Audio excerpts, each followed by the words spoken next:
Su sahası istirahat merkezindeyim. Evden evden damcını konak sağlıksınız. Bu yakınlarda aşağıya gitmişsin aşağı. Tam salonda geçmiş yanına. Bunun konuşmuşsun. Hala filmde bileyim size. He? Kaptırarsın o bizi. Çetmene giyinip bir sahası istirahat merkezinde hakikaten de buranın reklamına ihtiyacım yoktu. Hayır, Allah'tan zaman vermesin.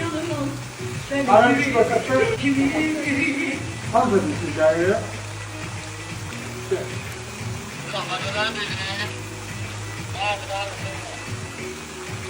Nasıl?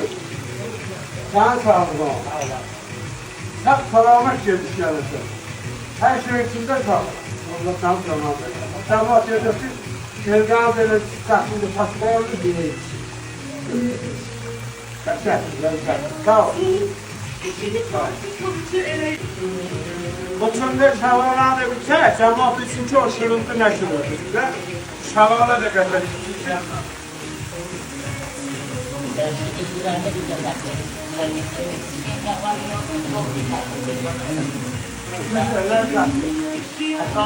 Ya Allah, yavaş başla. Günahına göre. Allah, çörek yaptım o sağlık.